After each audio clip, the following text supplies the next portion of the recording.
کہ پرورش کا حق شریعت نے ماں کو دیا اور ولایت کا حق شریعت نے باپ کو دیا، اس لیے کہ ماں بہتر پرورش کر سکتی ہے۔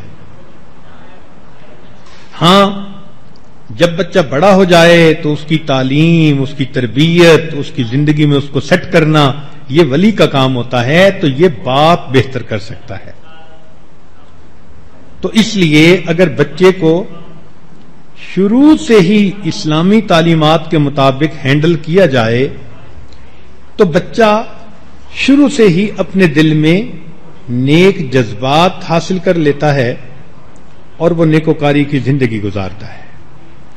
عام طور پر اولاد کے بگڑنے کا سبب ماں باپ کی غفلت، اس کی دو وجوہات ہوتی ہیں، یا تو ماں باپ نے غفلت کی وجہ سے بچے کو وقت نہیں دیا ہوتا، یا پھر ماں باپ کو پتہ ہی نہیں ہوتا کہ بچے کی تربیت کرنی کیسے ہے۔ آج کل ہمارے ماحول میں یہ بنیادی ریزن ہے کہ بچیاں ماں بن جاتی ہیں مگر ان کو یہ پتہ نہیں ہوتا کہ ماں کی ذمہ داری کیا ہوتی ہے۔ وہ اپنے عقل کے مطابق، تجربے کے مطابق، سنی سنائی باتوں کے مطابق اس بچے کو ہینڈل کر رہی ہوتی ہیں۔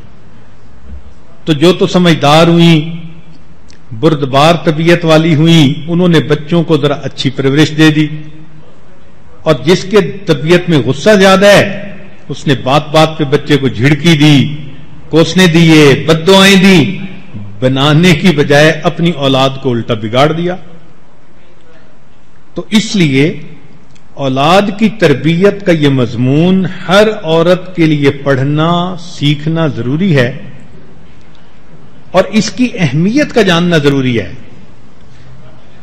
یہ پوائنٹ ذہن میں رکھیں کہ اگر ہم نے اولاد کو نیک بنانے کی کوشش نہ کی تو یہ اولاد بڑے ہو کر ہمارے لیے وبال جان بنے گی۔ اس لیے علماء نے لکھا ہے کہ جوان ہونے کے بعد اولاد یا ماں باپ کی دوست ہوتی ہے یا ماں باپ کی دشمن ہوتی ہے۔ اگر تو نیکی پر آ گئے تو ماں باپ کے دوست، اور اگر بگڑ گئے تو ماں باپ کے دشمن۔ چنانچہ ہم نے دیکھا بگڑے ہوئے بچے ماں باپ کے لیے سہانے روح بن جاتے ہیں، ماں باپ کا جینا حرام کر دیتے ہیں۔ ایک مرتبہ مجھے بیرون ملک میں ایک عورت نے فون کیا، کہنے لگی جی دعا کرو اللہ تعالیٰ میرے بیٹے کو ہدایت دے۔ میرے بیٹے نے اپنے پسند کی شادی کی اور وہ مجھے ملنے ہی نہیں آتا، اور مجھے اس وقت 8 مہینے ہو گئے بیٹے کا چہرہ دیکھے۔ آج میں نے اسے فون کیا کہ بیٹے ایک دفعہ آ کے مل تو جاؤ، تو بیٹے نے آگے سے جواب دیا کہ تم کتیا ہو، بھونکتی رہتی ہو، مجھے آئندہ اپنے پاس آنے کی بات مت کرنا۔ اب سوچئے کہ بیرون ملک میں اپنے بچوں کو پالا اور دین سکھانے کی بجائے وہی مغربیت کی زندگی ان کو سکھائی، تو نتیجہ یہ ملا کہ اب یہ بچہ جوان ہو کر اپنی ماں کو کتیا کہہ رہا ہے۔ کتابوں میں ایک واقعہ لکھا ہے کہ چند بچے دیہات میں کھیل رہے تھے اور بوڑھا باپ بیمار تھا، بستر پہ لیٹا ہوا تھا۔ وہ بار بار اپنے بیٹے کو کہہ رہا تھا کہ بچہ مجھے پیاس لگی ہے، پانی پلا دو، اور بچہ کھیلنے میں مست تھا۔ حتیٰ کہ جب بار بار باپ نے کہا تو وہ لڑکا اپنے دوستوں سے ہٹا اور اس نے اپنا جوتا اٹھایا اور قریب جوہر کا پانی جوتے کے اندر بھرا اور باپ کے منہ میں آ کر انڈیل دیا۔ جب نافرمان اولاد ہوتی ہے، بگڑتی ہے، تو پھر ماں باپ کے ساتھ یہ سلوک کرتی ہے۔ اس لیے کہتے ہیں کہ یتیم وہ نہیں ہوتا کہ جس کا باپ فوت ہو جائے، یتیم وہ ہوتا ہے کہ جس کے باپ کے پاس فرصت نہ ہو اور اس کی ماں کے پاس اہلیت نہ ہو، وہ یتیم ہوتا ہے۔ ماں نہ اہل ہے، تربیت کرنے کے قابل نہیں، لکھی پڑھی نہیں، خود تربیت یافتہ نہیں، تو ماں نہ اہل ہو اور باپ کو کاروبار سے فرصت ہی نہ ملے تو ایسے بچے کو حقیقت میں یتیم کہا جاتا ہے.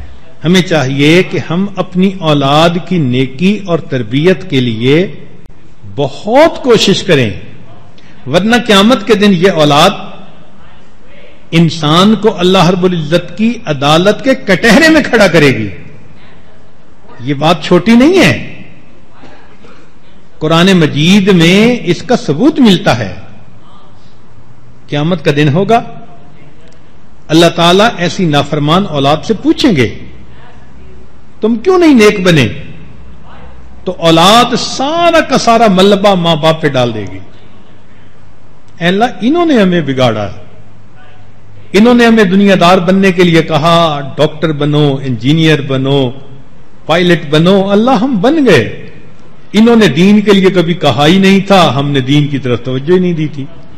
چنانچہ مفسرین نے اس آیت کے تحت لکھا ہے کہ ربنا انا اطعنا سادتنا وکبراءنا فاضلونا السبیل. اے اللہ، ہم نے تو اپنے بڑوں کی اتباع کی، ان کی بات مانی. فاضلونا السبیل، انہوں نے ہمیں راستے سے بھٹکایا. انہوں نے کہا تم چارٹرڈ اکاؤنٹنٹ بن جاؤ، ہم بن گئے. انہوں نے کہا تم MBA کر کے دکھاؤ، ہم نے دکھا دیا. ہم ڈاکٹر بنے، فلاں بنے. انہوں نے دنیا کا گول آبجیکٹو دیا، ہم نے پورا کر دکھایا. انہوں نے تو دین کی طرف کبھی ہمیں متوجہ نہیں کیا تھا. انا اطعنا سادتنا وکبراءنا فاضلونا السبیل. اللہ، انہوں نے ہمیں گمراہ کیا. ربنا آتہم ضعفین من العذاب. اے اللہ، ان کو دگنا عذاب دیجئے. وَلْعَنْهُمْ لَعْنًا كَبِيرًا، اور اللہ ان پر لعنتوں کی بارش کر دیجئے. تو مفسرین نے اس میں ماتحتوں کے ساتھ اولاد کو بھی شامل کیا ہے کہ اولاد بھی ماں باپ کے خلاف یہی الفاظ کہے گی. اب سوچئے، جن کو آپ اتنی محبت سے پالتی ہیں، اتنی محبت کے لقمے ان کے منہ میں دیتی ہیں، کل یہی اولاد اگر اللہ کے سامنے یہ کہہ رہی ہو کہ اے اللہ، میری اس ماں اور میرے باپ کو بھی جہنم بھیجو، اور یہ ساتھ لے کے جہنم میں جائیں، تو پھر ہمارے لیے آخرت کا کیا معاملہ بنا. اس لیے اولاد کو نیک بنانے کے لیے اپنی ذمہ داری کو پورا کر لیجئے اور اللہ سے دعا مانگیے اللہ تعالیٰ اولاد کو نیک بنا دیں.